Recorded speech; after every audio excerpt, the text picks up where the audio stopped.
Good afternoon, good morning, everybody. Welcome to this webinar on advancing a climate neutral recovery. We're not starting yet. We're currently admitting all the participants to the virtual room. So please bear with us, stay with us. We'll start in about 30 seconds or so. Thank you.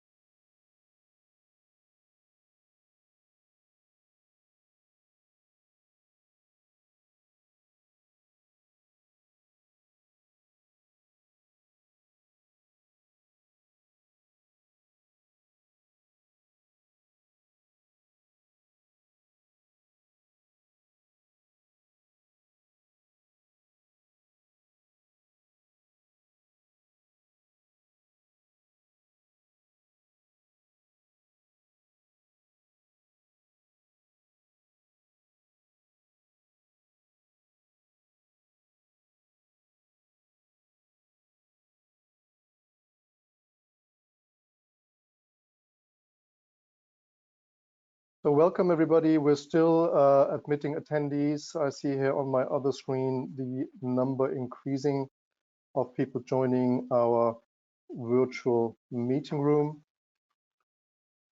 So we'll just wait a little bit more, but not that much longer because we want to kick off on time.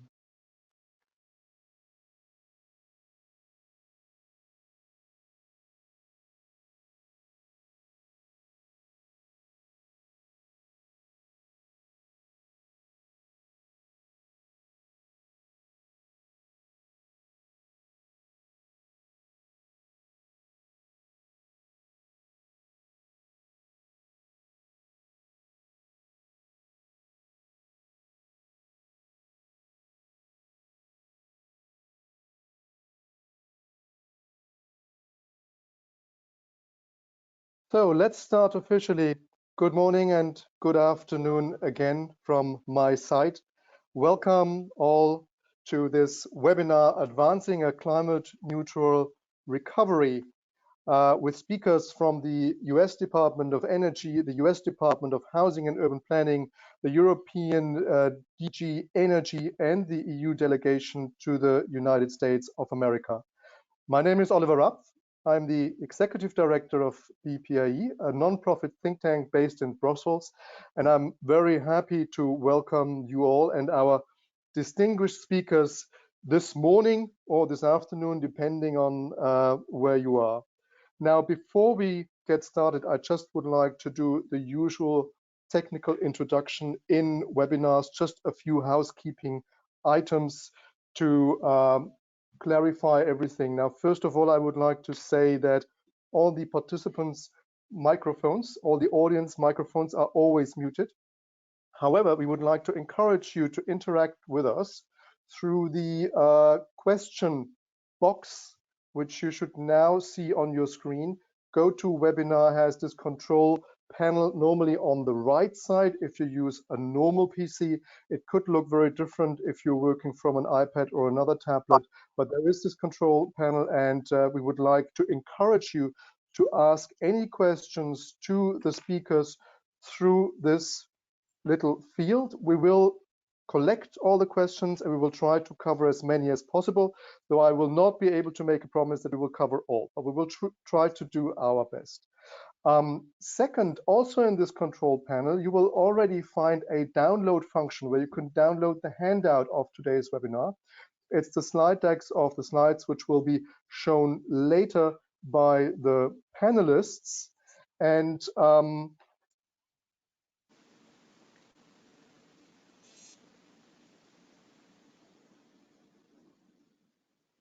Oliver, we seem to have lost your sound. You have lost my sound. Can you hear me now? Could you hear the introduction? You're back now. It was only Okay. 10 seconds. Okay, excellent, good.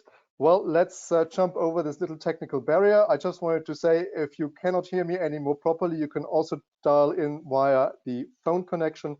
There are phone numbers available on the GoToWebinar invitation link.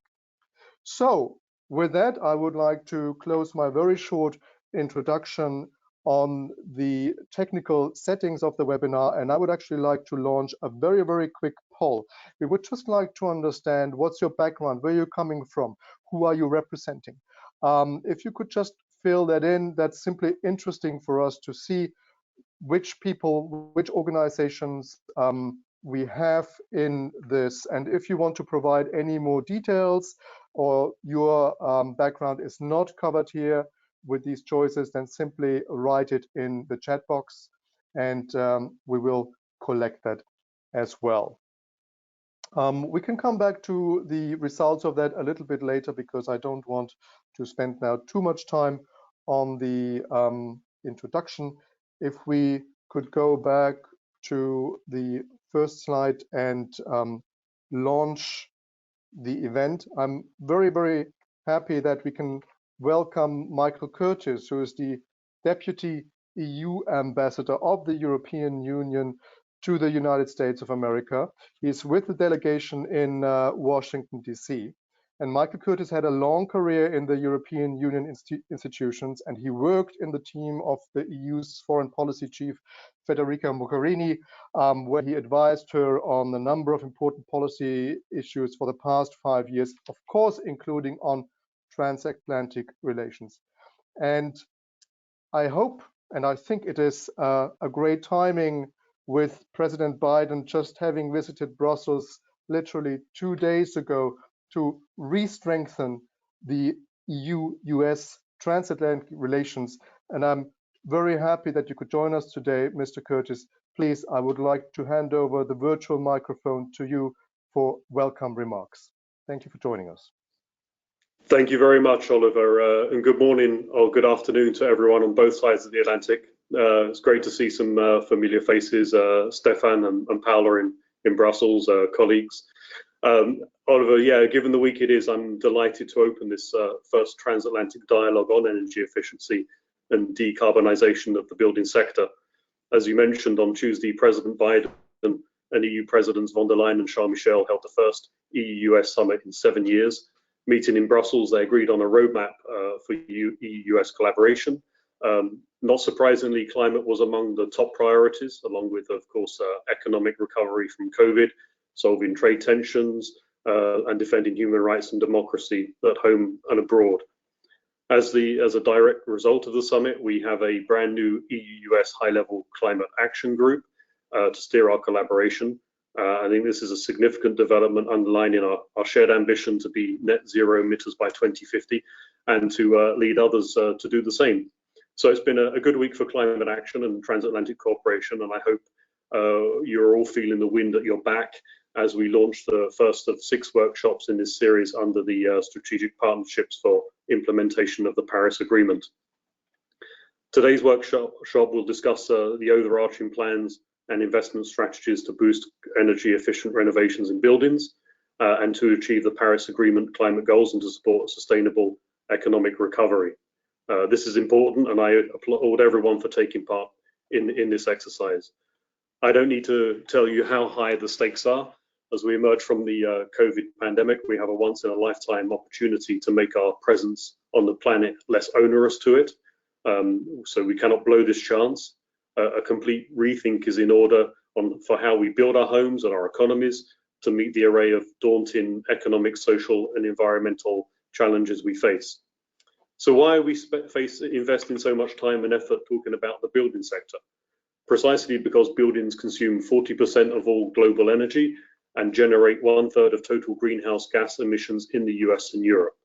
So reducing the environmental footprint of our building stock clearly makes total sense and is inextricably linked to climate mitigation and a green recovery. So tackling climate change, in other words, removing carbon dioxide from the Earth's atmosphere, calls for an unprecedented level of collaboration, innovation, and aggressive action across all levels of government, industry, and civil society worldwide. We each have to do our part, but we must also work together. On our side of the Atlantic, the European Green Deal is the absolute priority of this Commission. By 2050, Europe aims to become the first climate neutral continent, and we are delighted that the Biden administration and the European Union are now aligned on the goal of becoming net zero carbon emitting economies by 2050. To do this, we need new mindset and a new template for how we live and for how we work. And to achieve the sharp decline in carbon emissions, both in the US and the EU, we have set these interim targets. On the EU side, we are targeting a 55% reduction in greenhouse gas emissions in just 1 decade, so by 2030. In fact, a new package of legislative proposals will be released next month. We're calling it Fit for 55. It would include, among many other measures, an amendment of the Energy Efficiency Directive and a revision of the Energy Performance of Buildings Directive to meet the new target. So what does this target mean for buildings?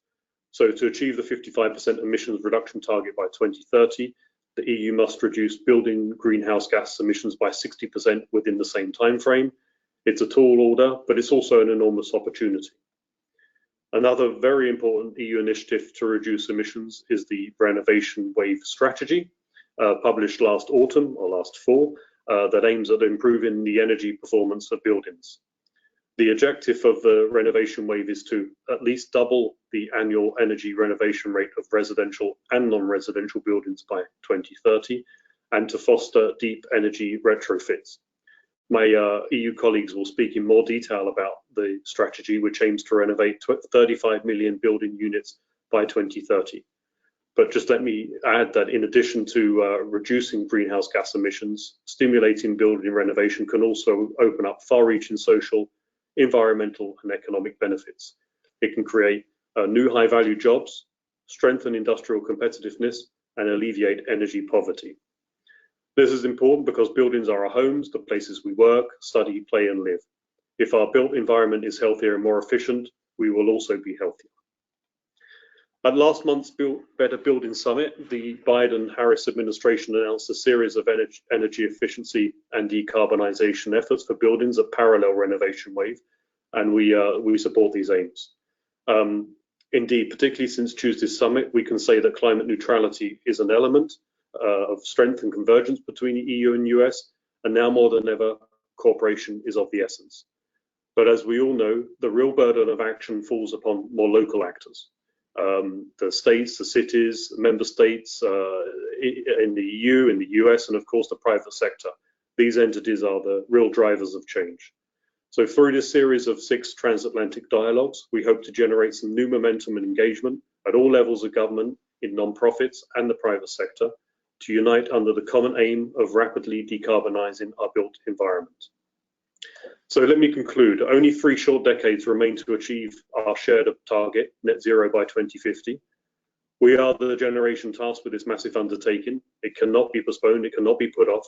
So conversations like the one we're having today are precisely what we need to evolve our thinking and feed into policies and strategies that will drive swift and concrete action on both sides of the Atlantic. The EU and US are determined to make a difference and to secure the future of generations to come. So together we will deliver upon our promise of a cleaner and more prosperous future. And with that, I'm pleased to hand the floor back to you, Oliver. Thank you very much and good luck with the work. Thank you. Thank you very much for your introduction and your kind words and your good wishes.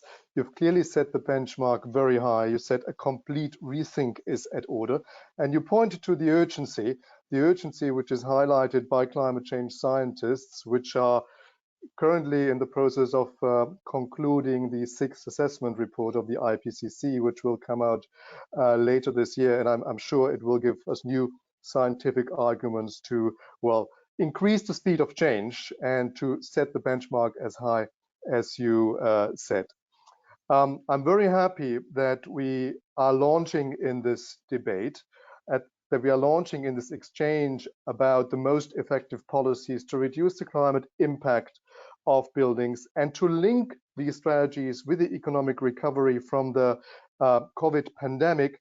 And I'm very happy that we have 2 distinguished keynote speakers now next in the agenda. Joshua Falls, who is the Director of the Office of Eurasian Affairs and the Office of International Affairs at the US Department of Energy, and Paula Pino, who is Director for Just Transition Consumers, Energy Efficiency and Innovation at the DG Energy at the European Commission. Thank you to both of you for joining us today.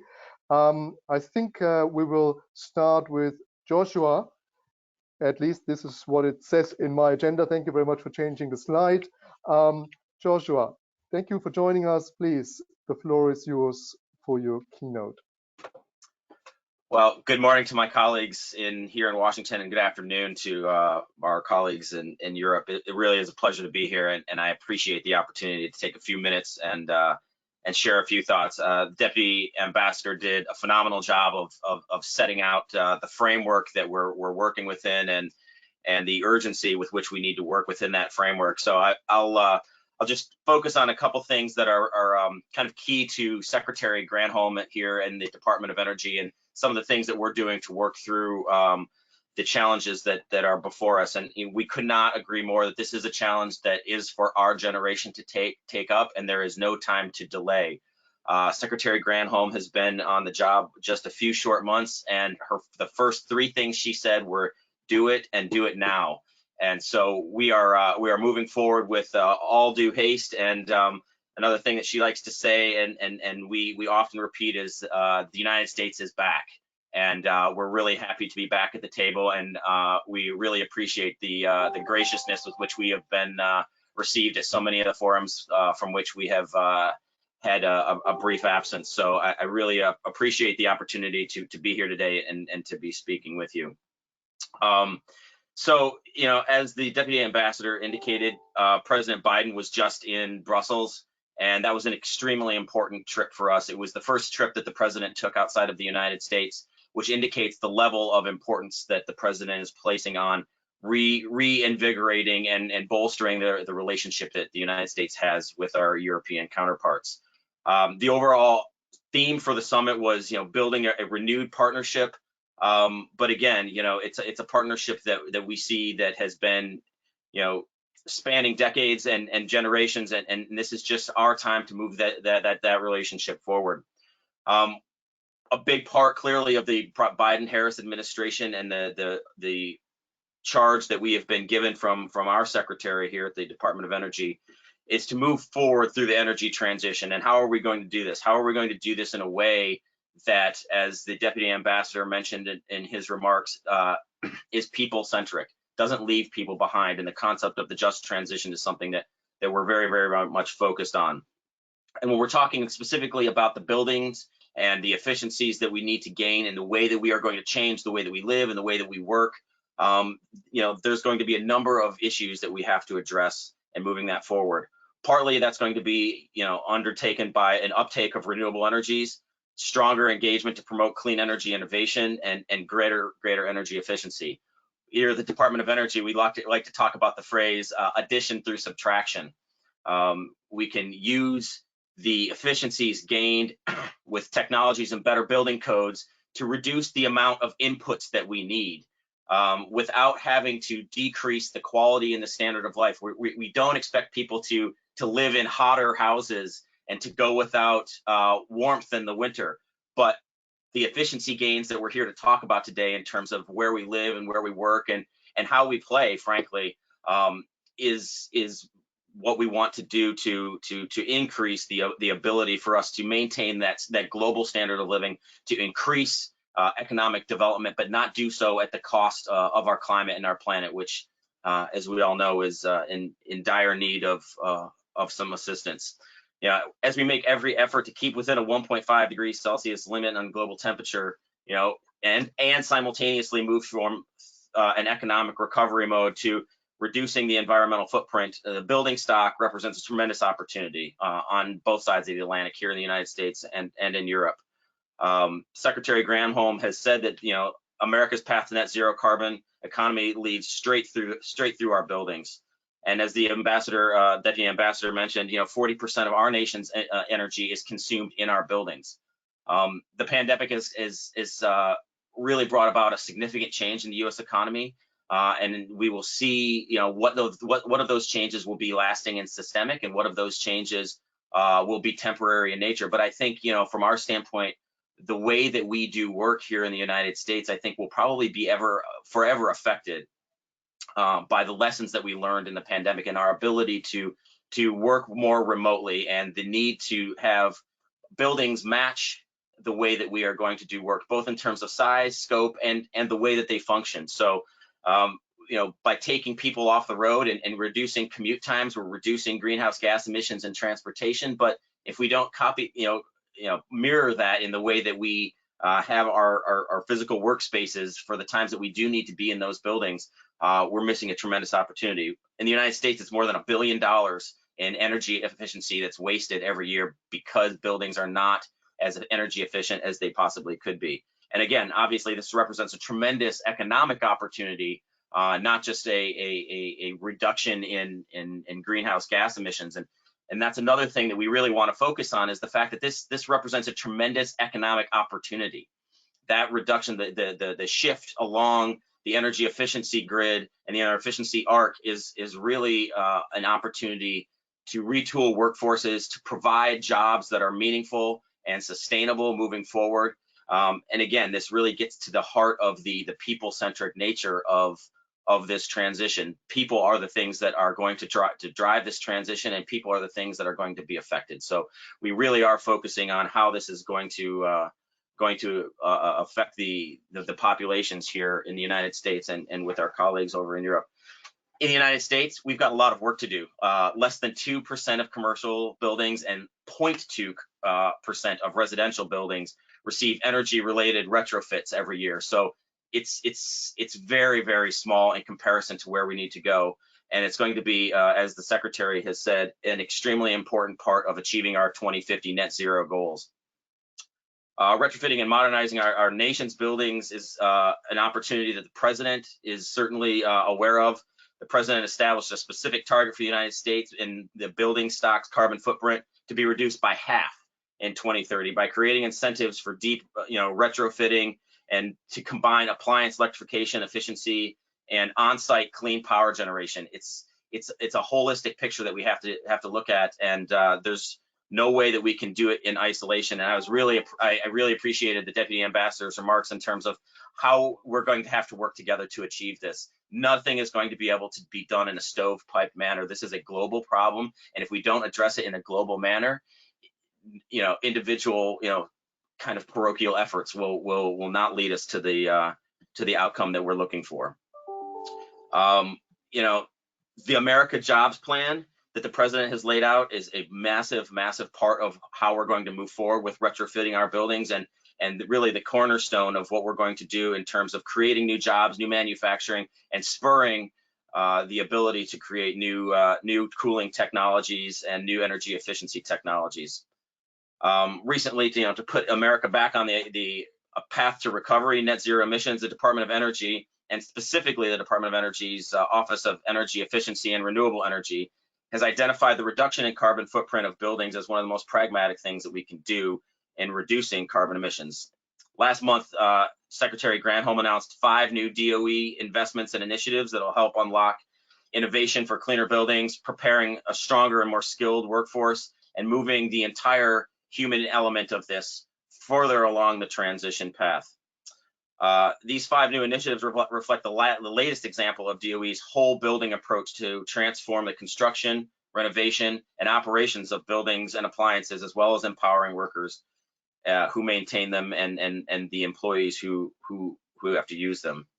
So I guess I would just like to conclude with 2 more statements. As the Deputy Ambassador talked about, this is going to take a coordinated effort with leadership from the highest levels, but implementation and coordination and collaboration at both the federal and state levels. So the fact that you are all here and participating in this conversation is really the cornerstone of the way that we're going to be able to move this forward. With that, I'd like to turn it back over to my colleague Oliver, and again, thank you for the opportunity to be here, and look forward to the conversation moving forward. Thank you very much for your introduction. Thank you very much for highlighting all the steps which the Biden administration has announced and which are now at the start of being implemented. It's very, very interesting to see so many parallels to what the EU is planning. And we will now hear more details about this from Paula Pino. Paula, you have a long career in DG Energy. You served in many different units, in many different roles, on sustainability of energy sources, on decarbonization policy, on energy system integration. And I look forward to your presentation about the big goals the EU has launched in the context of decarbonizing our built environment. Thank you for joining us. Thank you, Oliver, and dear Michael, dear Joshua, dear many participants. Well, greetings from Brussels, from a very warm afternoon in Brussels. It's really a pleasure to be here with you today. And when this webinar was planned, we have not anticipated how timely it was going to be. Just indeed 2 days after President Biden's visit to Brussels for the summit, and really how topical. Really, with the renovation of buildings being really more and more and featuring more and more prominently in our recent policy initiatives on both sides of the Atlantic, and as the communique coming out of the joint summit is still the ink is still drying, if we want to put it that way. The fact is that it really provides a strong endorsement, or as Michael said, strong wind in our backs to really push our joint objectives, our joint vision of climate and energy together through increased cooperation. And we have indeed, the EU and US, a very long-standing cooperation on energy. And this week we've just confirmed that we share a number of objectives. Take a climate neutrality objective, and our overall ambition and our areas of action represent great opportunities to reinforce this cooperation and really make the best out of it in terms of creating opportunities for businesses on both sides of the Atlantic, but also in terms of creating jobs for our workers. Now, Michael already referred to the European Green Deal, which really set the vision for a climate neutral Europe by 2050, but combined with economic growth. It is really about a growth strategy. It is about targeting climate change, tackling climate change, delivering a modern and resilient energy system, but it is at the same time a growth strategy. And it's clear that if we are switching to a low energy system, we really need to rethink the entire system, from buildings to transport, from industry to power. It requires creativity. It requires new visions for the way we live, for the way we work, the way we move, and the way we produce and consume services. And it's clear that also, for the worst possible reasons that we could imagine, but COVID and this horrible pandemic accelerated this need to rethink the entire system. We will need, if we are to achieve climate neutrality by 2050, our estimations is that we need to reduce by 55% the greenhouse gas emissions by 2030 compared to 1990. Now, in order to deliver that, this means also that we need to increase the share of renewable energy that is part of the final energy mix, and it should be between 38 and 40%. And we need to increase the share of energy savings that should be between 37 and 40% for 2030, compared again to 1990. And here, clearly, we cannot go around buildings. Again, Michael has very clearly indicated what buildings mean in terms of energy consumption, in terms of greenhouse gas emissions. It's huge. It's really one of the most emitting sectors across the economy. So we cannot deliver on this transition without tackling buildings. And this had been already set last year in what we called a strategy on the renovation wave. And why did we call it a renovation wave? Because we are indeed talking about the renovation of all kinds of buildings, from the buildings where we live, where we work, schools, hospitals, public buildings, and it's about their transformation into not just more climate friendly and energy efficient buildings, but at the same time, it's about turning them into healthier, smarter, more accessible and also more resilient and future-proof buildings. So we are now working on this framework, which is aimed at increasing the rate and the depth of the renovations. And it's a huge it's a huge challenge. It's much easier said than done when we're saying that we need to at least double the annual energy renovation rate of buildings by 2030. This is absolutely huge. And we are in the process of really putting the conditions, legal, technical, financial, to enable the decarbonization of both new, but also of existing buildings. And at the same time, it's about modernizing the buildings. If we're thinking of heating, cooling, ventilation, if we're thinking about providing the possibilities to charge our electric vehicles, it's about the integration of renewables in the buildings. And it's about, as Joshua said, it's about doing more with less. And to do so, we are looking to a number of legal instruments that we have, be it on energy efficiency, on renewable energy sources, on the energy performance of buildings. All of this we're revising. Much of it will come forward now already in July on the 14th, where we'll be putting forward this package, which entails several provisions which affect buildings in terms of its decarbonization, but it is also about putting the necessary means also in terms of finance available. It's about walking the talk, but making this walk possible. And that's where the recovery funds come in. And you know that, again, for the bad reasons, because of COVID, in the EU, we have managed to put together an unprecedented amount of financial means aimed at really allow for the recovery. And there was the Next Generation EU Fund, which foresees 672.5 billion euro, which should go into the recovery.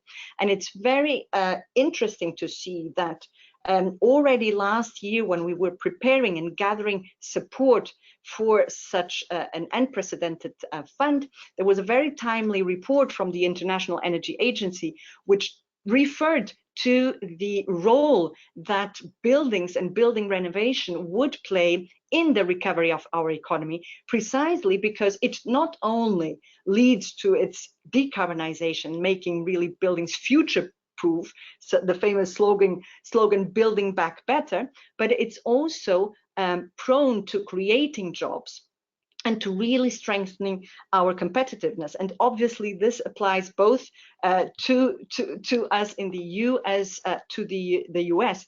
And the fact of the matter is that with this recovery, we are showing that a fast recovery can go hand in hand with long-term decarbonization.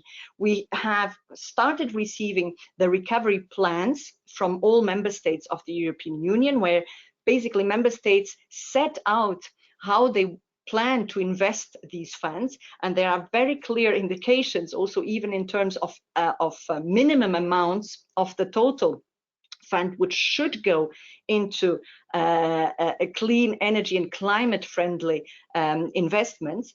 And we're seeing in these plans that the component about renovation of buildings is a very important one, that member states, that countries in the EU have understood the role that buildings and building renovation can play also in triggering the recovery. And just yesterday, so it is a very important week on many fronts. Just yesterday, the Commission adopted the first assessment, or the assessment of the first batch of national recovery and resilience plans. It comprised Portugal, Spain, Greece, among others, and this will be the first step towards disbursing the recovery funds. So we're working very closely together with the member states, to make sure that there is support to public investment, but that also this public funds will be used as a catalyst to lever and to trigger private financing. And we believe that this is really also the momentum to seize with our key partners, and clearly with the US, in order to make this all a reality. So we have a lot to learn from each other, to exchange best practices, technologies, policies, challenges, questions. So I'm sure we're going to have a great webinar. Thank you so much for being there and for your attention, and wish you all a very productive, fruitful debate. Thank you very much, Paula. Thank you very much for your remarks and for stressing, for highlighting how carefully the European Commission is evaluating the national recovery plans to make sure that they also really have a benefit for the climate and for building renovation. And it's definitely very exciting days here in Brussels to see that also. I have just two very brief questions for both of you, and I would like to ask you both the same question, if I may, before we start our second poll. Paula, what do you think for the EU is the biggest challenge in really achieving the goals, the climate goals in the building sector? Is there one big barrier which you would be very, very happy to throw overboard if you could? Thank you for the question. Listen, it's I've always wondered. It's such a no regrets policy that you really wonder what is the difficulty? Why is it that we haven't delivered already and earlier? Is it the regulatory framework? Is it absence of financing? Is it lack of knowledge? And really, I think it's a combination of all.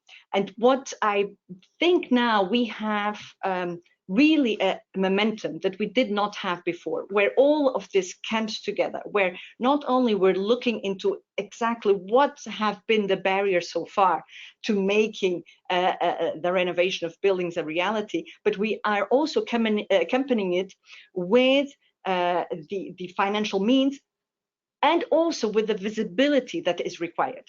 And through by also having these recovery plans, which are now very, very big on every member state's political agenda, there is publicity, there is interest, and you're already seeing the effect that it is having. And actually, you may think it's not a positive effect. I was just reading the other day that because of this recovery and because of this renovation wave that is going on, and it's not just in the EU, it's being promoted in the US and even Asia, the first effect is that prices are going up for building materials, which is not necessarily the best result, but we do believe this is in a way a reaction from the market, but it is also the expression that there is now interest, that there will be investments, and that there is the momentum to pick up on this. So I think really now we have the opportunity, we have the possibilities to seize and to really pursue what was not what could not be done so far. Thank you. Joshua, I mean, the EU and the US have very, very similar goals when it comes to building decarbonization by 2030, very ambitious goals. What do you think is the one big stumbling block in the US, which you would love to remove it if you had that magic wand, could be done with a finger snip? Well, first of all, I have to say Paula's remarks were spot on, and I'm really happy that she spent some time focusing on the financing angle of this and the complexity of this. This is not something that, as she said, I think that there's any one large stumbling block. It's been a bunch of small pieces that have not worked in coordination together. And to pick up on what Paula was saying and what the Deputy Ambassador mentioned, for us, this is a very unique time in history where a bunch of issues like building efficiency have traditionally been relegated to technical level channels and conversations are being elevated to the highest political levels of conversation globally.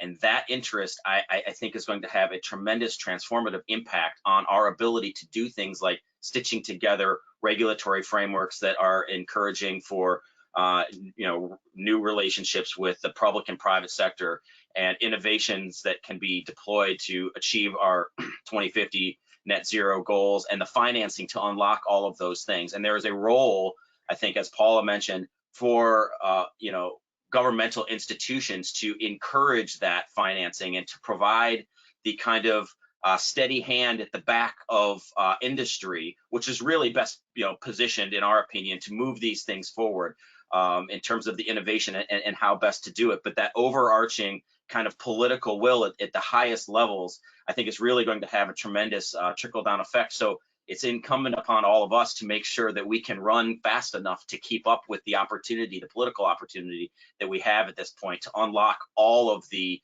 opportunities and all of the various pieces that are going to be necessary to move this thing forward. In the United States, it's very clear. You've seen President Biden's very, very ambitious infrastructure plan that he's put forward, and we simply just have not invested as much as we need to in the United States in modernizing our infrastructure across the board. And this is something that certainly the president and his administration are taking very, very seriously, and using this opportunity not to just build back the same, but to build back better. Thank you very much. Now, today is the kickoff of a series of webinars. We're going to continue this after the summer break, all throughout the months from September to December. So I would like to ask you an almost personal question. Paula, if you could let me know, what are you most interested in hearing about from the US? Is there any one thing where you think the US has it defined? Thank you, Oliver. I think really the point of departure is we share a common challenge. Huh? I think the challenge is common, and I'm very interested to see how we're going to go about it, because for each challenge there are different ways of approaching it, of tackling it, and as in many things, and that's the beauty of cooperation, that's the beauty of the transatlantic cooperation, is really to learn from each other. So I'm very, very interested in taking stock in a year's time and look back and see how far did we get, and how did you go about it in the US? How are we going about it? Are these recovery plans really materializing? Are we seeing this renovation of buildings, and learn from each other? What is it that did not work? And we don't need to look just into the future. We can also now look already back and say it didn't. There were this one and the other aspect which clearly did not work. Joshua just mentioned, I mean, the number of things, but there was the lacking of, they were not fitting together, coming together. I mean, I share that. Let's really learn from each other, because we're talking about two huge economies where we can really build and avoid each other's mistakes, if there are some, and I'm sure there are. So that's what I'm very keen in hearing, and can already project myself to see that we'll stock take in some time and look back. Good, thank you. Joshua, what would you like to hear from the EU? Is there anything in particular? Yeah, I think one of the things that we haven't really discussed yet that we're very keen on is the idea of how we can use the transatlantic relationship to be a force multiplier in engaging in third countries. Again, as we all know, this is a global problem, and while the United States and the European economies are massive, we could completely decarbonize all of Europe and the United States, and we wouldn't even come close to tackling the global climate challenge. So how can we, as longtime partners, collaborators, democratic institutions with open market principles, collaborate in a way that helps address these challenges in developing markets, in places that are not nearly as far along on the energy transition arc as Europe and the United States are? That's something that I think that there's a tremendous opportunity to engage in, and it's certainly complex because you have commercial competition issues with technologies and deploying those things. But I think that there are a number of ways that we can coordinate and cooperate to at least create the circumstances and the environment on the ground to allow for these types of transitions to happen, and for private industry to move forward and help deploy in third country environments the technologies that are going to be necessary to tackle this on a global scale. Thank you. So definitely to make sure that this partnership, this bilateral partnership, does not only benefit the two partners, but also third countries. Excellent. Well, I would like to thank you both for your contributions. That actually leads us very nicely into the second poll. We just wanted to ask the audience a very quick question. If we could show it on the screen, the question is, how can international collaboration and exchange most benefit state and local projects, because this is where the action will really have to happen, by sharing best practices, encouraging competition, creating a wider network of experts, tech deployment, collaboration, or anything else. If you have any other solution or any other suggestion, please put that in the chat box, and we will show the results a little bit later towards the end of the event, so that we don't lose too much time now. But if you could just simply click on it, make your vote, give us your opinion, and then we can move on to the next session. Thank you again, Joshua. Thank you again, Paula, for your time and your contributions today. Much appreciated. We will now really dive into the strategies, the policies, the instruments which both the EU and the US have, in the pocket or maybe already implemented. If we could move to the next slide about the panel discussion, because that will then allow me to introduce our four panelists. And I'm very happy to welcome to the panel today Dr. Regina Gray from the Department of Housing and Urban Development, Stefan Moser and Gaspar de Muur, both from DG Energy from the European Commission, and Amy Royden-Bloom from the Department of Energy in the US. We will have a number of presentations, and I would like to encourage you to put any questions you may have during the presentations in the questions box, which I highlighted earlier, which you hopefully find and easily see on the control panel of GoToWebinar. If you don't find it at all, feel free to put the question in the chat, but we will mainly monitor the questions box just for your information. And so our first presenter will be Dr. Regina Gray. You're director at the Affordable Housing Research and Technology, the Policy Development and Research at the Department of Housing and Urban Development already. And I think your title, the title in already links or stresses how important it is to make sure that we have affordable houses and homes which are at the same time energy efficient, climate friendly. And sometimes that's one of the biggest challenges which we are facing. How do we make sure that the measures which we're implementing to reduce the climate change impact of our buildings do not increase the cost too much? And so I'm looking very much forward to your presentation about the strategies, the instruments the HUD has in place or is about to implement. Regina, thank you very much for joining us this afternoon. I'll hand over the virtual microphone to you. Thank you so much, Oliver, and to all of the speakers thus far. Thank you so much for having me this afternoon. Or this morning, depending on where you are. I am delighted to be here. I am Regina Gray. I am the director of a division in the U.S. Department of Housing and Urban Development called Affordable Housing Research and Technology. We are located in the Office of Policy Development and Research, which is the research arm of the department. I have been inspired by this morning's remarks And I wanted to talk a little bit about how we can collaborate and move forward to reducing our carbon footprint in the residential sector, and what HUD's role is and has been moving forward in that regard. I believe Margot is going to help me with the slides, so I'll advance the slide now. And the discussion has led to the introduction or some discussion about the American Jobs Plan, which is a $2 trillion investment in infrastructure that will span over 8 years. And here's why HUD is very excited.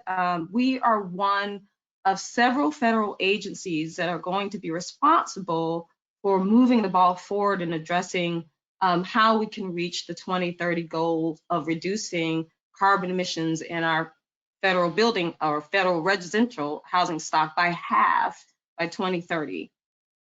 Some points of interest for us, for HUD, is looking at the elimination of exclusionary zoning and harmful land use policies and practices that have contributed to the increase in our greenhouse gas emissions over the years.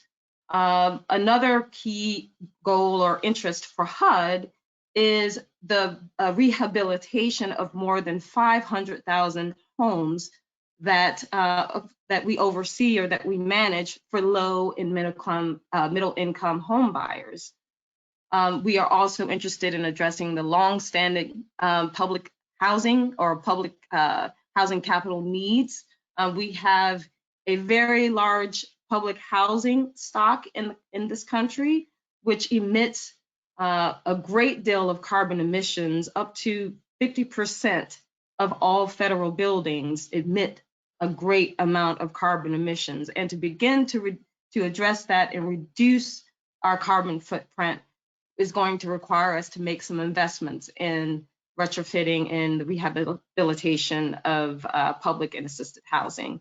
And then finally, to produce, preserve, and retrofit more than 1 million affordable, resilient, accessible, and energy efficient electrified housing units. And this is in our rental housing portfolio. Next slide.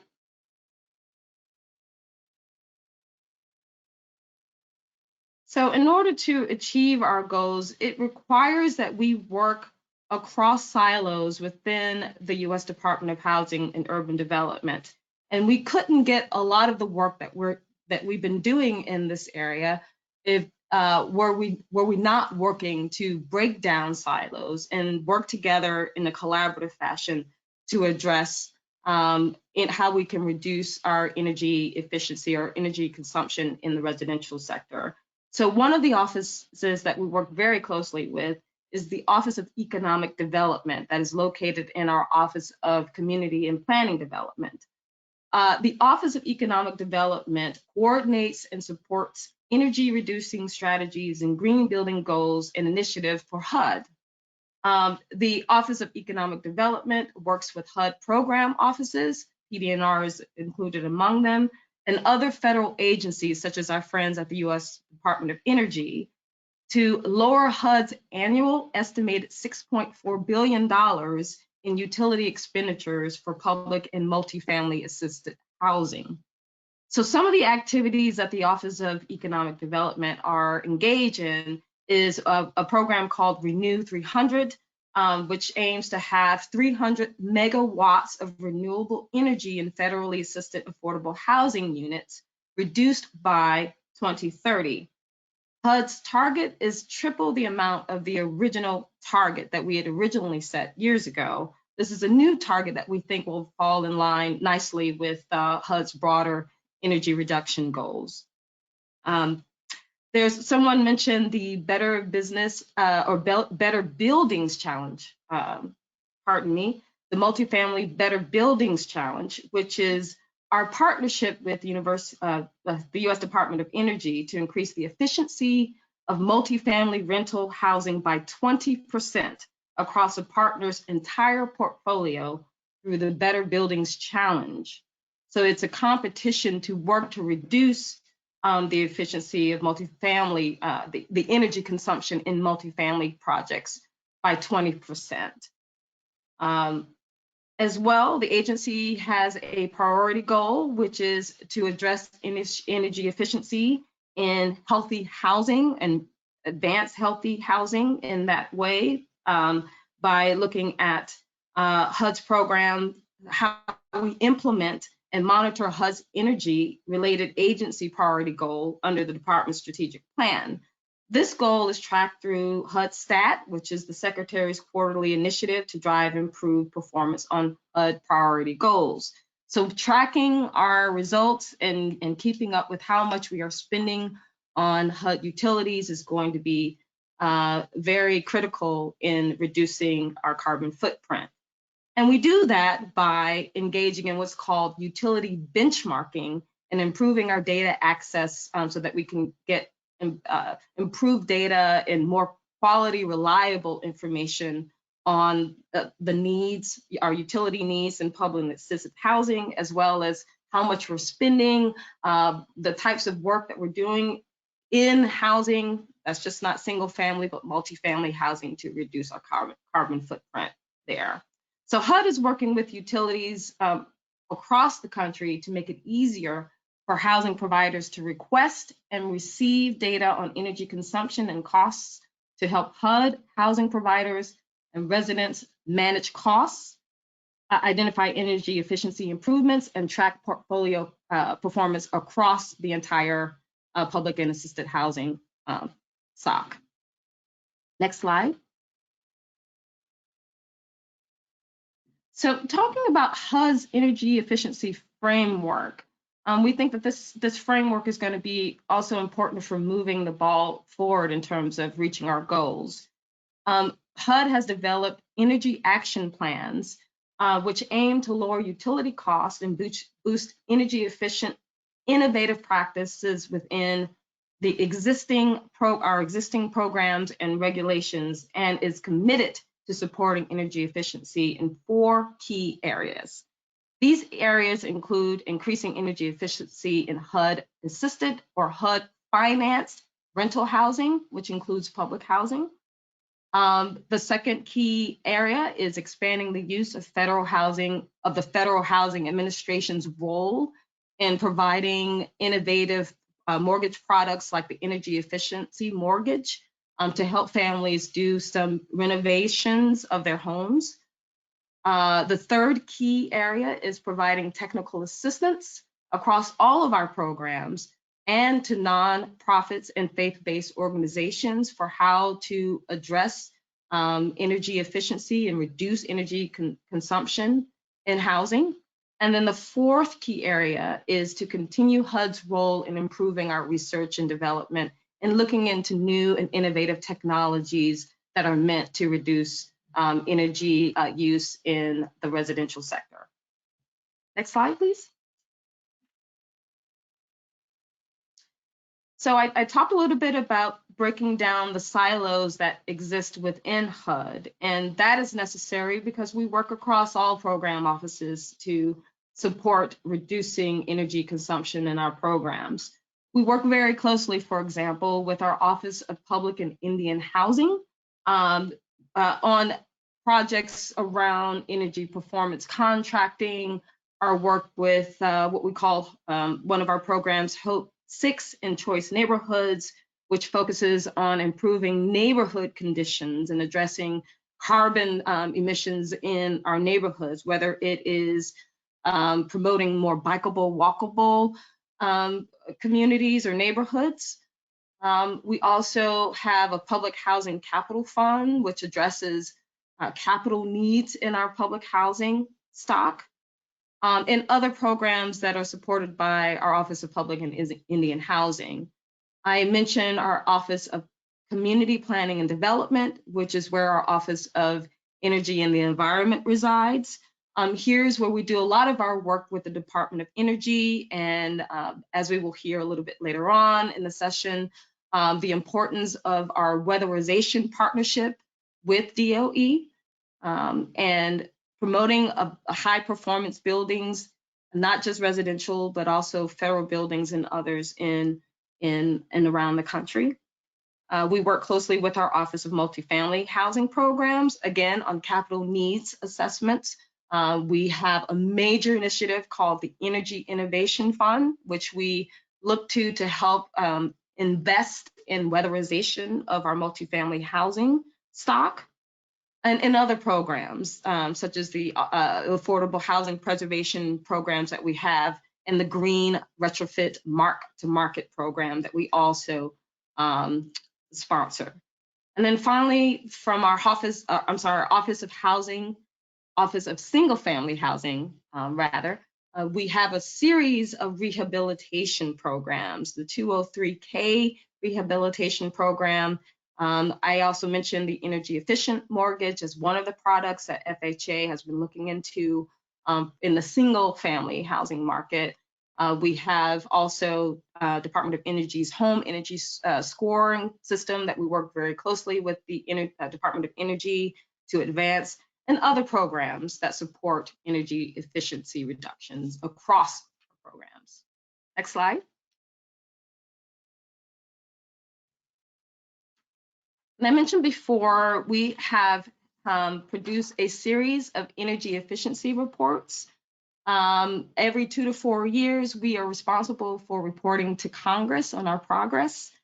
So the most recent report to Congress was a 2016 report, which addresses moving towards the next level in reaching our 2030 goals, and other initiatives that HUD has been working towards, whether it's around affordable green housing, weatherization projects, and then implementing our larger initiative to reduce utility consumption in our public and assisted housing. All of these reports are available on our HUD website. But if you have any questions specifically about any of these reports, I am happy to address any questions that you may have. Next slide.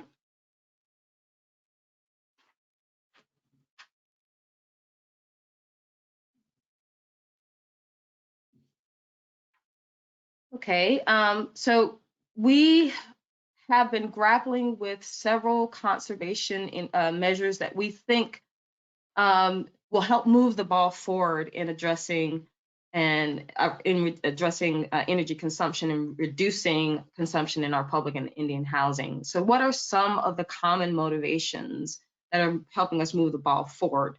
We think that making capital improvements, even in the face of limited budget dollars, I think investments in capital needs is going to be helpful in pushing the ball forward.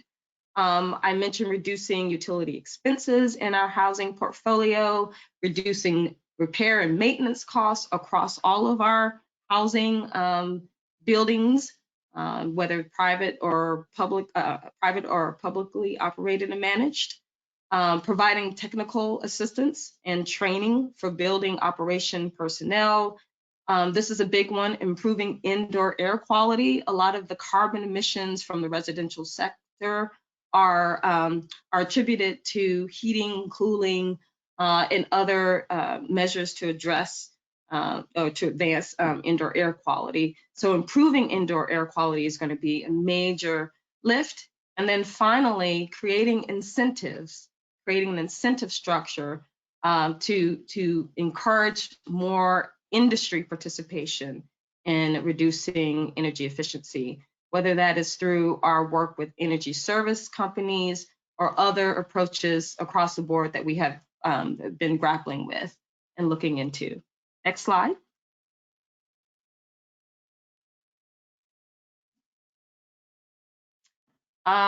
What are our energy conservation measures? What do they typically target?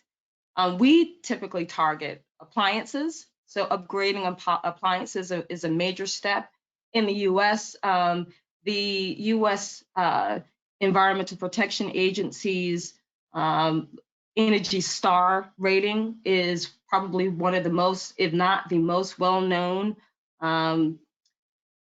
provider of appliances or energy conserving appliances that we strive to upgrade a lot of our housing, our public and assisted housing stock, looking to Energy Star in terms of upgrading appliances. We look to upgrade water. This is toilets and other low flow fixtures. Lighting is a big issue in our public housing stock. And also, obviously, domestic hot water and related controls, HVAC, heating and ventilation systems, windows is huge. Fuel switching, and then pushing combined and heat power cogeneration is also a big push for HUD, for the department. Next slide. So a lot of the work that we have done in this area with respect to our public housing portfolio is working with energy performance contracts and working with our public housing agencies to move the ball forward. There have been around 350 operating energy performance contracts in existence since the 1980s. We have invested about 1.5 billion in energy efficiency investments over the course of 30 years. And then we have right around 250,000 public housing units that we have targeted for energy performance contracting, and that is moving towards addressing energy performance in our public housing.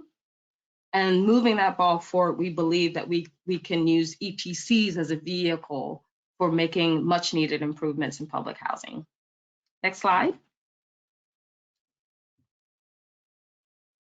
So looking forward, we are working with, as I said, other agencies, our friends at the U.S. Department of Energy, at the Environmental Protection Agency, at the U.S. Department of Transportation, to address infrastructure and investments that we can work together and collaborate on and push the ball forward. Some of these ideas are concerning energy efficiency and indoor environmental quality. I mentioned improving indoor air quality, for example. We are moving much more towards addressing climate resilience head on especially in light of the recent disasters that we've faced that have impacted disproportionately low and middle income families residing in public and assisted housing. So moving the ball on the climate issue and HUD's role in that is going to require also working across federal agencies in addressing climate resilience. We've got some projects looking at noise pollution and reducing noise pollution as a barrier, as an environmental issue, which we think is very important. And then we are looking to you, the international realm, for innovative best practices in factory-built construction. We believe that factory-built or off-site construction will be key in terms of having a vehicle to preserve affordable housing, but also implementing a lot of the innovative energy reducing, climate resilient housing that some of us have been talking about across agencies and in the international space as well. And then climate friendly refrigerants.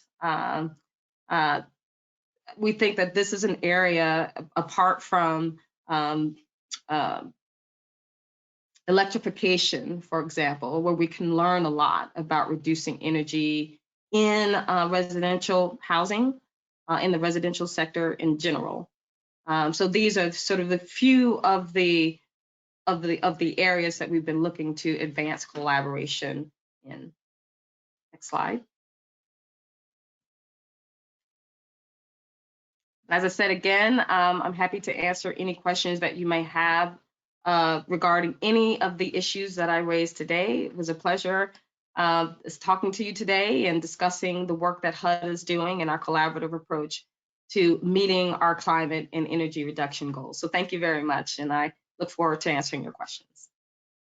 Regina, thank you very much for the comprehensive overview of HUD's activities. I can confirm we already have questions coming in for you, but we'll park them later for the panel discussion when we have gone through all the presentations. Thank you also for giving us your ideas already for future topics, and which we should definitely cover in one of the upcoming webinars. Like resilience, climate adaptation is very, very important, and other strategies to make sure that we're reducing the carbon footprint, the climate footprint of the built environment. Thanks a lot, Regina. We'll come back to your presentation with a number of questions. I can promise that already, but I would now like to move us back to the EU, the other side of the Atlantic, and I would like to welcome Stefan Moser and Gaspard de Muur. I think you will actually have a joint presentation. You will split your presentation. Stefan Moser is the head of unit buildings and products in DG Energy. And as such, you're literally the man who is often holding the pen when making the first proposals for legislation to reduce the climate change impact of buildings and to increase the energy efficiency. And Gaspard de Muur is in his team, and he's the team leader for the national renovation strategies to make sure that what is EU law, what the member states have agreed to implement, is actually then really being implemented in the member states. And so I'm very much looking forward to your presentation about the EU renovation wave and the next generation EU, and what kind of financing mechanisms the EU really wants to install to drive building renovation. Stefan, Gaspard, thank you very much for joining us. The floor is yours. You're currently muted, Stefan. I can't hear you, sorry. Thank you very much, Oliver. Good morning, good afternoon to all of you. Also very interesting what Regina just said. Indeed, the renovation wave is part of the Green Deal. It is an essential component of our action to decarbonize the building stock. If we move to the next slide, please. Our president basically made also clear that this is a win-win-win strategy, because it is not only helping energy and climate, but also trying to get out of the economic crisis caused by COVID-19, and also an opportunity to create a more inclusive society, to create a more circular economy more broadly, and to rethink the building stock as a much more interactive component of society, where people living there take their own responsibility, take also actively part in the energy system, but also have a bigger role in defining how it should look like. A renovation is a major opportunity to create our own lives, to redesign our own lives, taking into account the energy climate challenges, but also the transport challenges, and then more broadly greening objectives, to have more livable cities, to have better accessibility, better safety of our buildings in terms of earthquakes, fire safety, but also then health indoor, but also avoiding humidities and fungus in buildings. So our objective is to address really the worst performing buildings in the first place. The worst performing buildings, because they are the ones where the most deprived parts of society live. They are the ones which waste energy, have the highest responsibility for greenhouse gas emissions, but also are simply places where people feel excluded from basically taking part in society, and feel somehow taken away from the opportunities of life. So that is a major challenge. It also has a significant public good character.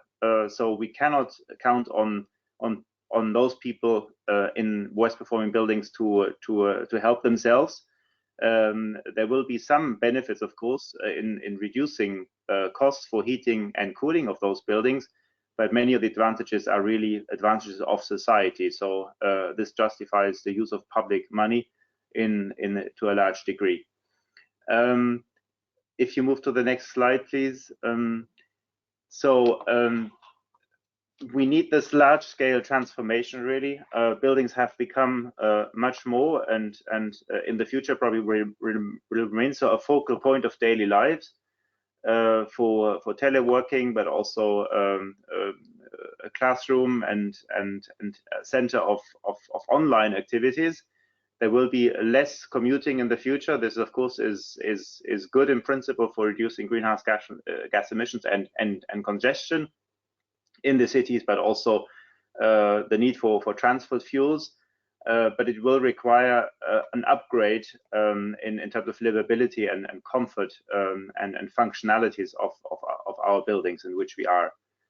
At the same time, the building sector can help other sectors to get out of the crisis and take over, and jobs, employment, create opportunities, not just for a few years, but for at least a generation, where highly qualified, but also technically qualified and manual employees can find opportunities, and that is something which is very important to reduce unemployment, but also create basically possibilities for young people to move in with with a variety of interests and qualifications. So that we will have to upgrade dramatically capacity, both in physical terms, but also in terms of skills, people developing skills, young people, but also people already employed elsewhere. And that will require a major challenge.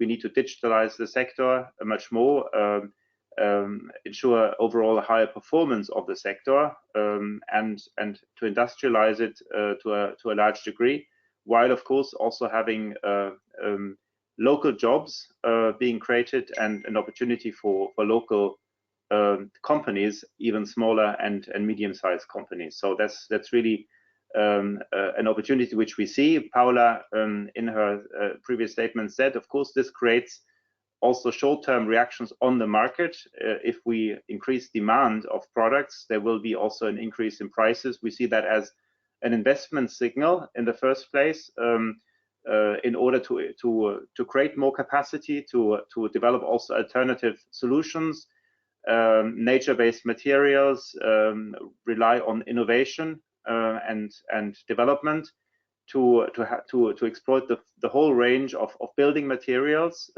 So also to somehow think out of the box how we can address the possible shortage of building materials and have a downward effect on prices through such measures. So that is also important in order to optimize really the overall reaction from society. On the next slide, please.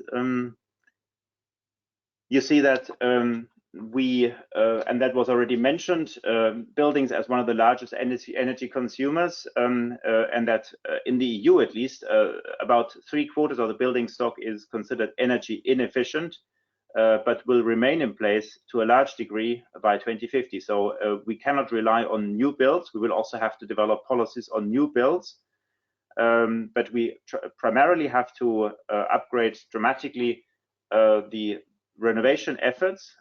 We have to at least double the renovation rates, but also deepen energy renovations.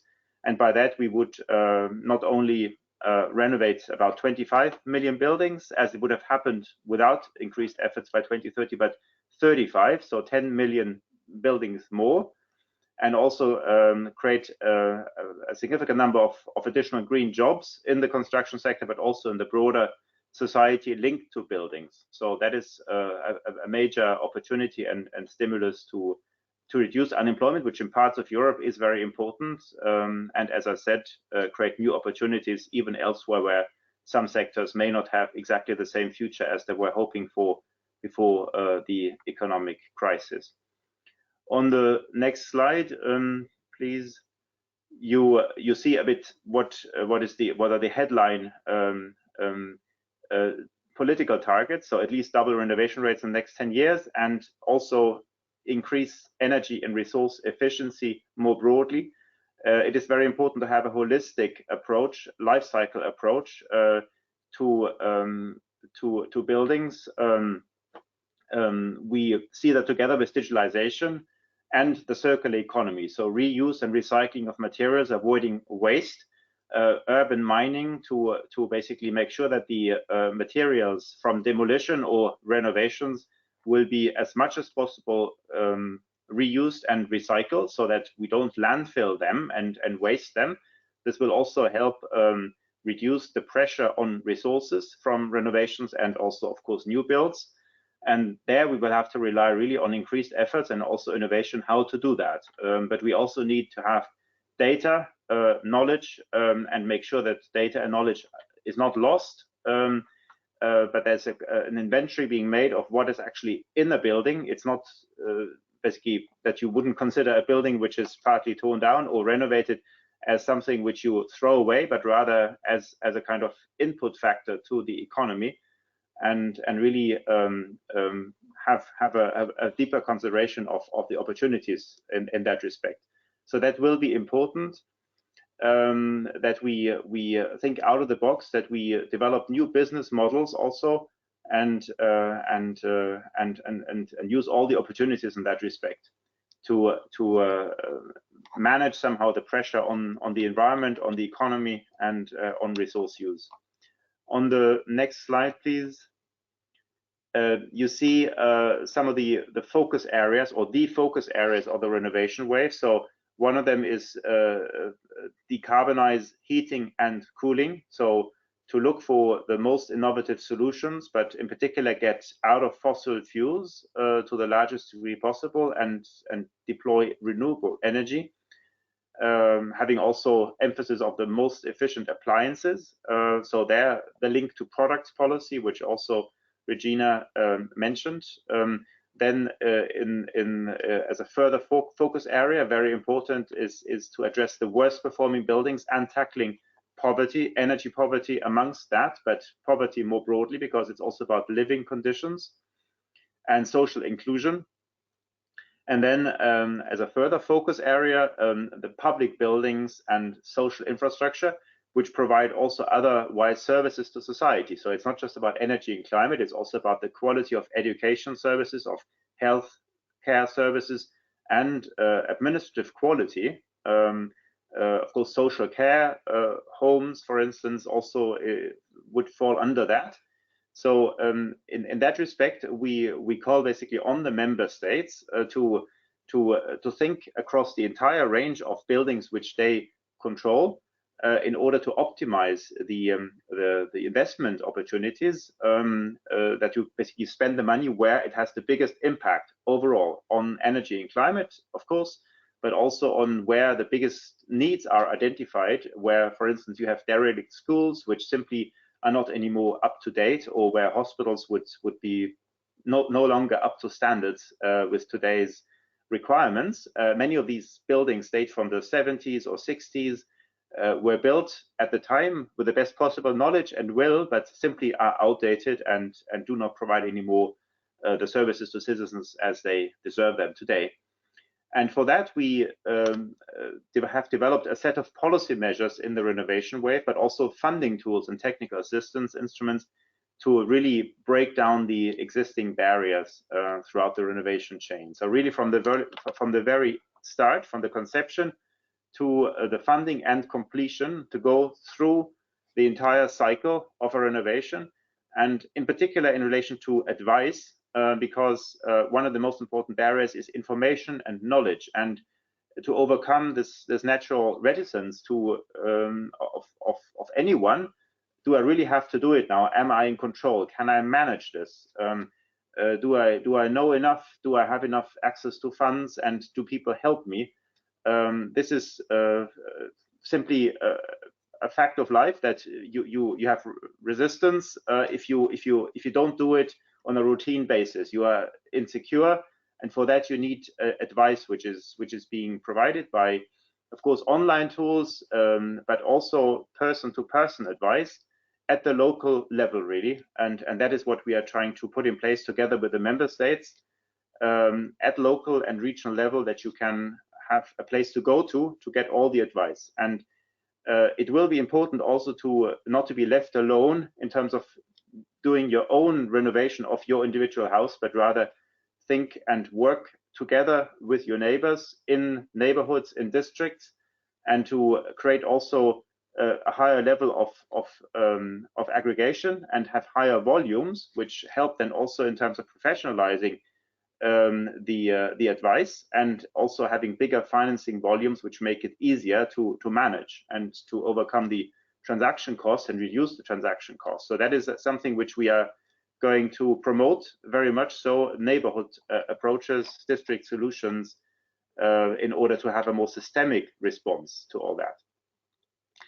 Only with that, we think we can really make this significant step forward, and not just have tiny little advances, but really make a dramatic now jump forward in terms of renovation rates. On the next slide, please. You see some of the measures which we are really introducing and going to introduce through legislation. So Paola Pino mentioned already that we are revising, as part of the so-called Fit for 5 package in July, the energy performance of buildings, the Energy Efficiency Directive, but also the Renewable Energy Directive, and we also try to improve and include buildings in the energy in the emissions trading scheme in terms of greenhouse gas emissions.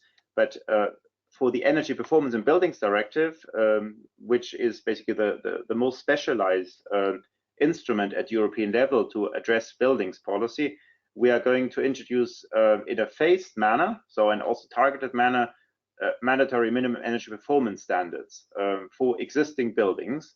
And there in Europe, we always have to find the right balance between what we have to prescribe at central level, basically in the US at federal level, at EU level in our case, and what would be the flexibilities and the leeway for the national governments to fill in and to adjust to their national specific circumstances, but also their regional and local specific circumstances. So to have the optimal interplay between direction provided centrally and finding targeted solutions at national, regional, and local level.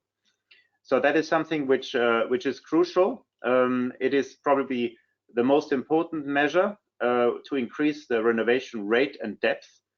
We are currently assessing several design options in that respect. There will be a role for the member states still to fill in and to develop strategies, but we also foresee to have a central European mechanism which would be linked to certain events to trigger the obligation to renovate the worst performing buildings within a certain time.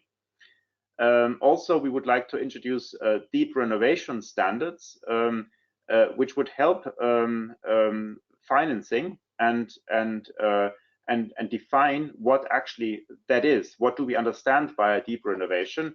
A deep renovation, in our view, is not only one which makes in one single jump, in one simple go, a huge improvement, but it can also be one which goes step by step over a certain period of time in a strategic program for the building, and that may reduce the negative impact on the inhabitants because they can stay in the building, and also finance-wise and simply by the sheer execution of the tasks, it remains feasible. It's not overburdening the boat, basically. So there we would also see that a step-by-step renovation can be a deep one. The objective is that we avoid renovation steps which would preclude and stand in the way of more ambitious measures. So there have to be a harmonious component of overall a deep renovation, even if you go step by step. And that is what we want to clarify, because there can sometimes be a misunderstanding that individual measures which don't make the whole jump in one go would be seen as shallow or not sufficiently ambitious renovations. That is something which we would like to clarify also in our legislation.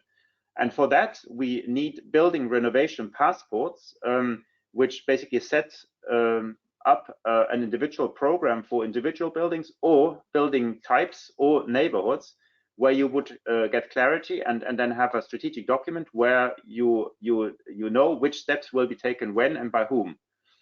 So that is crucial. It links also, and that you see on the slide, to the updated rules for energy performance certificates. which is crucial to improve quality and comparability of information. Across the borders, across the member states, buildings do not travel, but financing does travel. And investors often are interested in a cross-border perspective, where to invest, how the financing should be channeled. And for that, we need really comparability of the information in the energy performance certificates, that basically give better evidence, better information, which is fully accessible for the users. Of course, we have to digitalize that and have databases which are accessible across the board. And we also would like to enlarge the set of information included in the energy performance certificate. So basically, this is then a key tool to enable the further energy savings, but also the decarbonization of buildings. Decarbonization of buildings is something which comes on top and in parallel to reducing the energy consumption of buildings.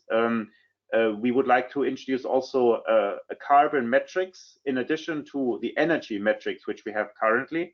We will not change from energy to greenhouse gas metrics to replace basically energy metrics, but to have in addition information about greenhouse gas emissions, and also to introduce a new concept of net zero emissions buildings for the new builds, for the new buildings, to have basically in the future only those which overall would not have greenhouse gas emissions anymore. And that is a very important objective, to decarbonize the building stock as quickly as possible.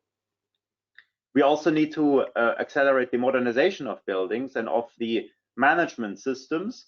Of course, digitalization is a key enabler. For that, we need the smart readiness indicator to be further improved. It currently exists already, but it's more on a voluntary basis. It's not mandatory, so we have to accelerate the next steps and create also synergies with other tools and make sure that buildings are really operated in a smart manner, not just ready to be smart, but really effectively operated in a smart manner. For that, you need also the involvement and the readiness of the people living inside. We need the tools which are easily understandable, even for those who are not otherwise familiar in a deep manner with digital tools. Also, people who are of a certain age and simply need to have easy to use appliances. And also, of course, assurance that their data will be protected, that they know what happens with their data, and that you would not be able to spy on them, for instance. There are many people who simply have these concerns, and it would have to be ensured that it is explained very well to the users what happens, that they have full control and reassurance that everything is in order. And then also what we would like to do is to improve the links with the transport system. So to strengthen the requirements for recharging in terms of electromobility, but also have more parking, not only for electric cars with recharging stations, but also for new forms of mobility like e-bikes, e-scooters, and more parking for bikes in general, because many of our buildings do not have sufficient parking places. So that is important to increase the convenience for the inhabitants of buildings. And that is something which we would also like to do. Thank you, Stefan. I'm sorry. Then I would pass on to Gaspar for the following parts. Yes, thank you very much, Stefan. And Gaspar, we are unfortunately running a little bit behind the schedule. I know there is a lot to talk about, but nevertheless, I'd like to ask you to be rather short. We can maybe dive more deeply into some of the topics in the Q&A session afterwards, because I want to make sure that we can cover some of the questions which are coming in from the audience. Thanks for your understanding already. Gaspar, please continue. Thanks a lot, and I'll be brief. I'll focus very much on the funding dimension that we are trying to push. I mean, it is of course, I mean, the COVID situation has been a very difficult situation, but it also provides opportunities, and of course we have on the table proposal at EU level of unprecedented level. We have the next budget of the European Union, Next Generation EU, accounting for a total of 1.8 trillion of euros. And the important point is that 30% of this sum, equaling to 550 billion, will have to be spent on climate mainstreaming actions. And on top of that, and following the COVID situation, the EU has set the Recovery and Resilience Facility, which will channel 37% of its total 672 billion worth of loans and grants to climate-related investment. So more or less 250 billion will be made available for climate-related investments. I mean, not all this funding are going to go to energy efficiency in buildings, but an important part of that will be devoted to energy efficient renovation.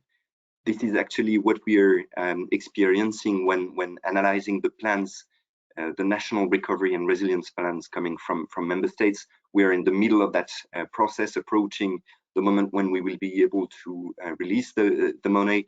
As Paula mentioned at the beginning of this webinar, the Commission has adopted yesterday two positive assessments on the Spanish and on the Portuguese plans. So what we see when analyzing the plans coming from the member states is that the renovation component of these plans is extremely substantial, a lot of measures, but it's also a very good occasion for a dialogue between the EU and the member states level.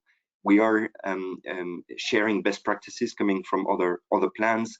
We are discussing how to make sure that the measures are going for deep renovation and not just focusing on some parts of the renovation. And that's the reason why we have established a climate tagging. And so if member states want to receive a 100% climate tagging for their renovate component, the measures that they have set in that component have to increase overall the energy efficiency in buildings by more than 30%.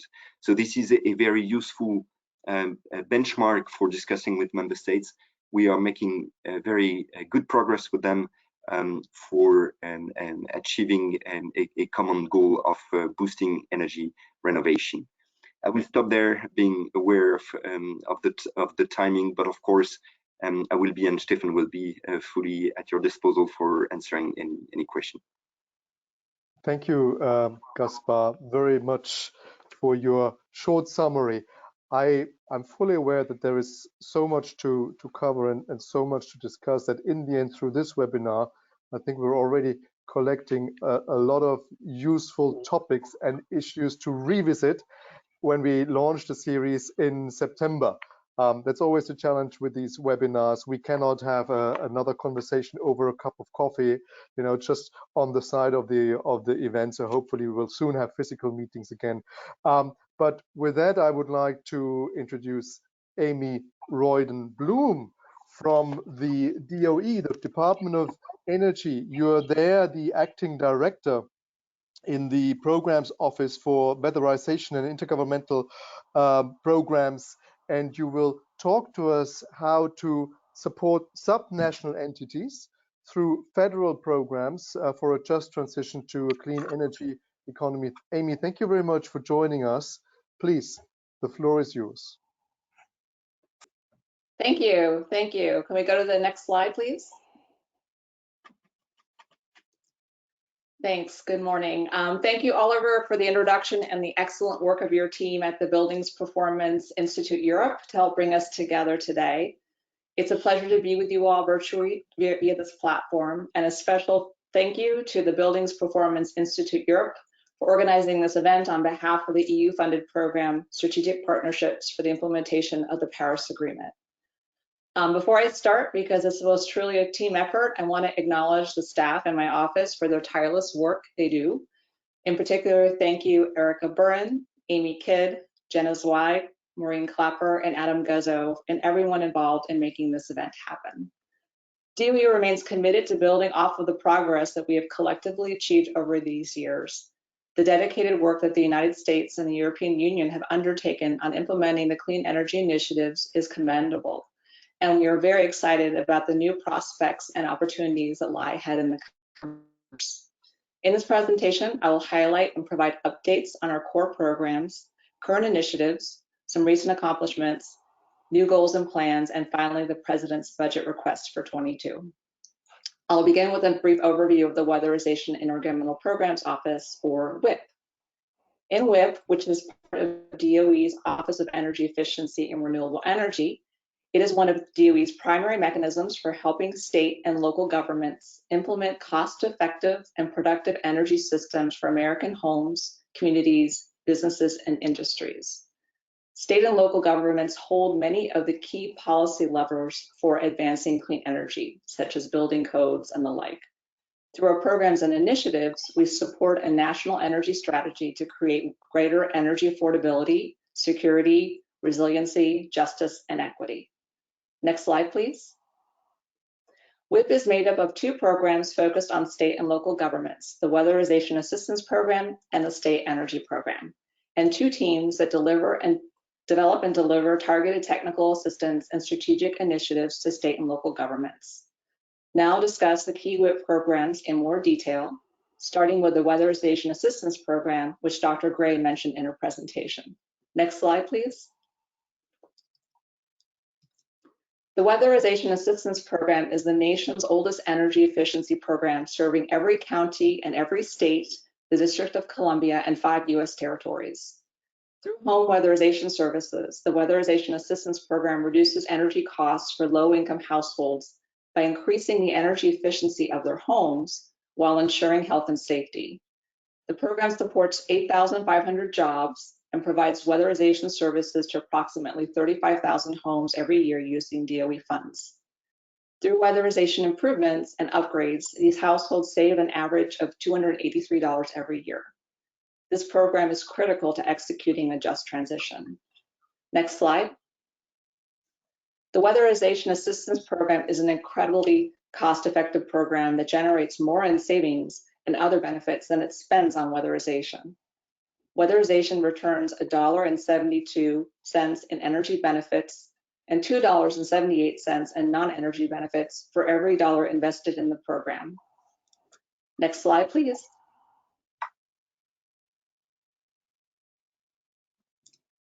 Low-income households carry a larger burden for energy costs, typically spending 13.9% of total annual income versus 3% for other households on energy.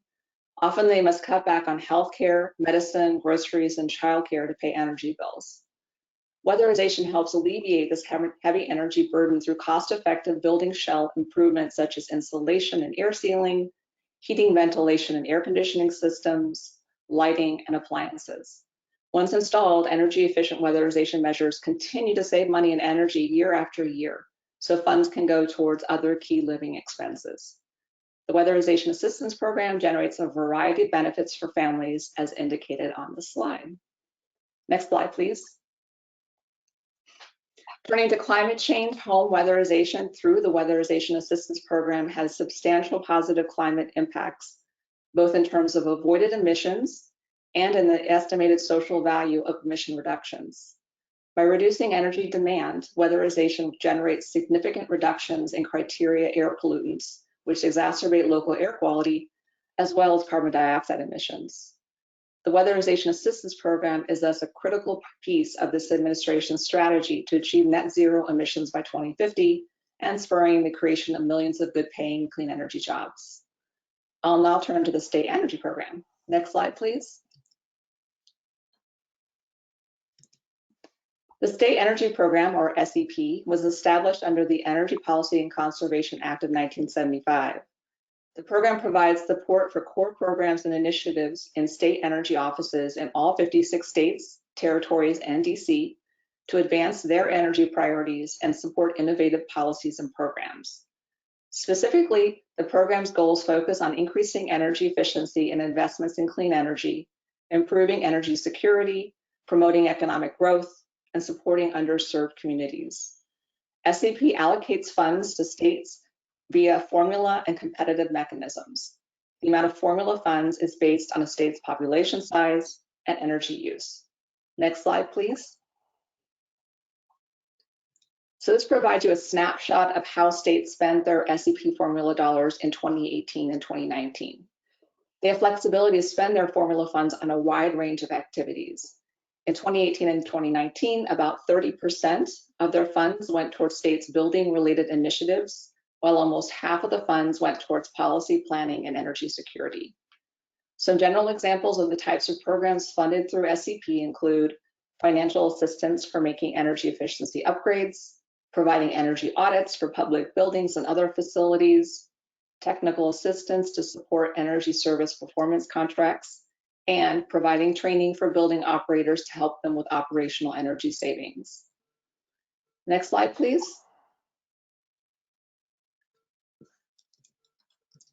So addressing the building sector is critical, as a number of speakers have highlighted, because according to the U.S. Energy and Information Administration, our nation spends $600 billion each year to power our homes, plants, and buildings, and on average, at least 20% of that energy is wasted. State and local government buildings alone have the potential to save $5.8 billion annually through a 20% reduction in building energy use intensity. I'll highlight a few examples of state success stories to show how SEP funds are being used to promote energy efficiency and other improvements in buildings. In Alaska, the State Energy Office uses SEP funds to help administer grants to rural Alaskan communities for energy and cost-saving projects in buildings and facilities. In Georgia, the State Energy Office provides state employees with resources to better understand how to reduce energy waste in their own facilities. Finally, Kansas uses SEP funds to provide energy audits to rural food markets and grocery stores to help mitigate operating cost burdens. SEP is also engaged in several collaborative efforts, just turn this off here, to help achieve various energy goals in the building sector. And I'll just touch these briefly because I know we're running out of time. These two initiatives are aimed at getting new technologies or technologies that have not been commercialized yet tested in state and local buildings. The Public Sector Field Technology Validation Initiative is working with technology developed in DOE labs to test in state government buildings, and the Proving Ground Funding Opportunity tests any new technology in state and local government buildings to see how it works in practice. And the idea is by testing these technologies, hopefully we'll increase uptake of these innovative technologies that save energy. Next slide, please. So we also have two collaborative technical assistance initiatives. The Technology Action Groups, or TAGs, are part of a new pilot initiative aimed at fostering collaboration and innovation between states to help amplify and strategically focus the impact of their investments. The first set of TAGs will focus on two topic areas: on-site energy systems at critical facilities, and Main Street revitalization. There are 15 states participating in these. Finally, the Workforce Development Initiative is a multifaceted effort led by SEP to help states improve workforce development activities through research and collaboration. So far, the initiative has produced research identifying best practices, gaps, and barriers in existing state activities and providing insights into the current energy job landscape. Next slide, please. WIP also provides cross-cutting technical assistance, serving at the nexus of states, local governments, and K-12 school districts. We work in partnership with our public sector stakeholders to convene and create peer exchanges to showcase public sector leadership and effective public-private partnerships, develop tools and solutions to barriers facing state, local governments, and K-12 school districts, and providing information from leading technical experts. Our goal is to help our public sector stakeholders maximize energy and cost savings. Next slide, please. Across the United States, state and local governments are implementing policies to support energy use reductions in existing buildings, in addition to building energy codes that focus on new construction and major renovations.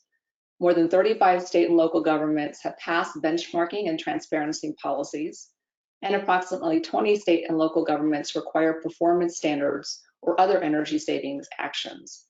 As a complement to these state and local policies, DOE leads voluntary public sector initiatives.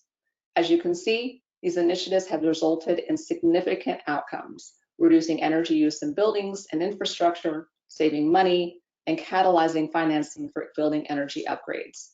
We've also created toolkits and other resources to help replicate and scale the best practices of these initiatives and other successes to reach a broader subset of the public sector. Next slide, please. This slide highlights one of our voluntary initiatives that is targeted at reducing the energy use of buildings, and Dr. Gray mentioned it as well. In 2011, DOE issued a challenge to both public and private sector leaders to commit their organizations to achieve 20% energy savings or more in 10 years and to lead the market by sharing their solutions to overcome barriers toward energy efficiency goals. We are proud to share that the 75 plus public sector partners have cumulatively saved $1 billion and avoided 7.1 million metric tons of carbon dioxide since 2011. As Joshua noted in his earlier remarks, building on these successes, the Biden-Harris administration recently announced a host of actions to increase energy efficient outcomes across our nation. During our annual Better Buildings Summit last month, Secretary of Energy Jennifer Granholm announced new investments and initiatives to unlock new innovation for cleaner buildings while preparing a strong, skilled, diverse American workforce to seize good-paying job opportunities right here at home. One specific initiative Secretary Granholm announced is the Better Buildings Low Carbon Pilot, a new collaboration with 55 organizations to set commitments and share pathways towards low or no carbon emission buildings. Next slide, please. This just gives you some example of how we stay connected with our stakeholders and a link to our website. And again, on the interest of time, I'll go to the next slide. Thank you. In May 2021, the Biden administration released its FY22 fiscal year 22 budget request for the Department of Energy, which proposes an $808.5 million budget for the Weatherization Intergovernmental Programs Office, which is a 114% increase over the FY21 budget. The request would expand resources available to existing WIP programs and launch several new exciting programs and initiatives. For the Weatherization Assistance Program, the request provides nearly $400 million to weatherize at least 50,000 homes per year. This funding is a down payment on the administration's commitment to retrofit 2 million homes. In addition, the request provides $21 million for the creation of a new Weatherization Readiness Fund to enable more low-income Americans to receive weatherization assistance by providing funding to repair homes so that they are able to receive weatherization services. For the state energy program, the request sustains the support of $62.5 million for the traditional formula-based SEP grants program. It would also launch the Build Back Better Challenge Grants program with $300 million in initial funding to incubate novel approaches to clean energy technology deployment, prioritizing investments that meet local energy needs at the local level and elevate impoverished and overburdened communities. The request also provides $25 million to establish this local government clean energy workforce program, which is a new pathway for supporting the development and deployment of transformative clean energy programs that create good paying jobs. Overall, the request would greatly expand WIP's programs and amplify their positive impacts, allowing us to help the administration achieve its goals of tackling the climate crisis, providing affordable clean energy for Americans, and create millions of good paying jobs. In conclusion, clearly we're working hard and making great progress. This is a very exciting time for our program. We are setting the stage for greater gains in energy efficiency, energy affordability, clean energy deployment, and energy justice and equity. Without a doubt, there's so much potential, so much possibility, and I thank each and every one of you participating in this event for the work you do to move us forward in addressing the key energy challenges facing us all. Let's continue to work together. Thank you, and with that, Oliver, I'll pass it back to you. Thank you very much, Amy, for this comprehensive overview. We will definitely continue working together because also like the other speakers, you've presented so much material which would justify to spend much more time in discussion and exchange, and I'm sure we will take care of this in the next webinars planned for the fall. I regret that we won't have really time for a deep panel discussion, but I would like the other three panelists just to quickly switch on their cameras. I just have very short questions for you, and I would like to ask you to literally answer within 30 seconds. I know that's very complicated and a real challenge, but maybe we can do that. Regina, I wanted to start with you because you talked about the various target groups you have and the various communities you engage with. And could you tell us what your main strategy is to engage with these communities, to convince people to participate in your programs? Because that's one of the challenges many of these initiatives are facing. How do you, well, convince the other side to really engage? 30 seconds if possible. Thank you. Sure. Yes. Thank you so much, Oliver. Thank you to all the panelists. This has been a great discussion, and all the presentations have been fantastic.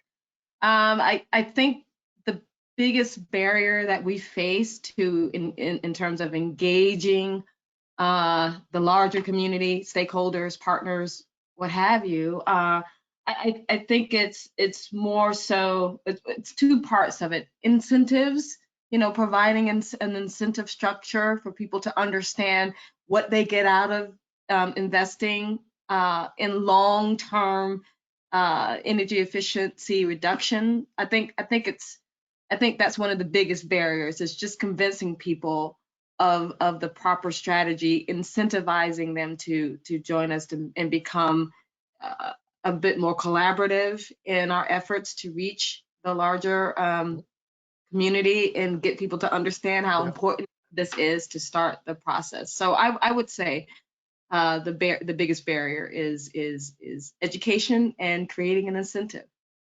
Okay, thank you very much. Stefan, I wanted to turn to you just briefly because you mentioned in your presentation there that the construction sector really needs to upgrade its capacity. It needs to become more digital. We really are facing a supply issue. It's not necessarily only about increasing the demand for renovation, but it's really the supply of services from the construction industry. In a very short sentence or two, what's the strategy of the EU to solve that issue? Well, that is primarily a task for the private sector, for the industry. We can provide the framework, we can give signals, we can create obligations, but in the end, it's private investment decisions which have to be taken. Of course, with circularity in mind, with recycling, reuse of materials. So the mindset has to be changed clearly for everyone. But in the end, it's private investment decisions for companies who think that this is a worthwhile investment to expand capacity, to innovate and see also whether alternative sources for building materials can be developed, and how to optimize around the globe, because there are pressures from across the entire world to increase supply of building materials, sustainable building materials. Yeah. Thank you very much, Stefan. And a quick last question to you, Amy. You also mentioned the SEP.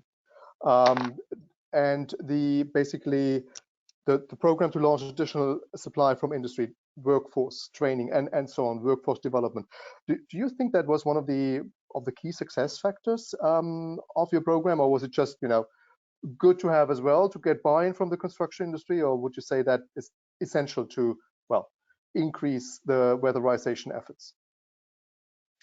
I think it's critical. We've seen, with COVID really affected the workforce ability to go in and to make the budget requests and the American Jobs Plan successful. We really need to up the workforce. So that's why we're doing a concentrated effort to make sure that the workforce is there and ready and trained and available in order to implement all the building renovations that are needed to mitigate the climate crisis. Okay, thank you very much. I'm really sorry that I will have to close the panel discussion, which wasn't really a panel discussion at this point in time, but you've given us so much material, which we will use in designing the next webinars together with our partners, HUD, the DOE, and DG Energy, and to really then do more deep diving into the topic. So we will definitely come back to you. Thank you very much for your time today and your contributions.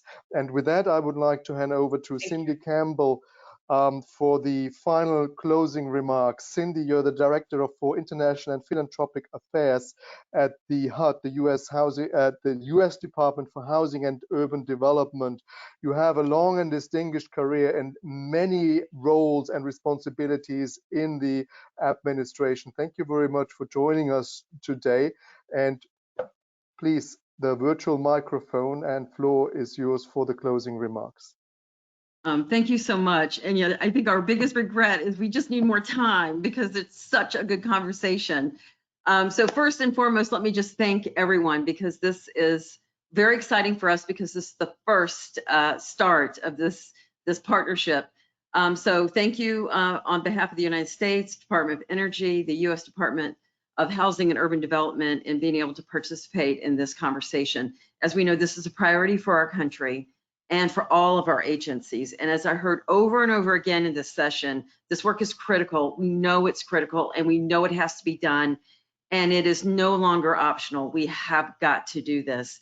And as you noted, my title, I am the International Affairs person for HUD. My job is to bring in those best practices. It's to bring in those ideas and those thoughts from around the world, from our ministerial counterparts from around the world. We cannot do this alone. We have to rely on each other and learn from each other. And not just the best practices. We have to learn what didn't work so that we don't repeat it country to country. And I think that is going to be really important for us as we move forward in this series, is to really learn from each other and to learn what is going to be the best way to approach this. And as Joshua did say from Department of Energy, we do have a lot of work to do in the United States. And as Dr. Gray mentioned too, at our own agency at HUD, we're really trying to break down those silos so that we can work better. It is remarkable how difficult it is in our federal framework to really talk to each other. And this administration is really making an effort to really break that down so that we can really get to this problem. So with that, I will just say thank you on behalf of Secretary Fudge for this. We're looking forward to future engagement, and to us, this is a very exciting, it's first step, and Oliver, we're ready to move forward for the next. Excellent. Thank you very much for that confirmation. We will definitely move forward. We will plan the series of webinars with all the input which we have found today for the fall. We will get busy over the summer. Our teams will collaborate on both sides, and I think we had an excellent and flying start. Thank you for all the contributions.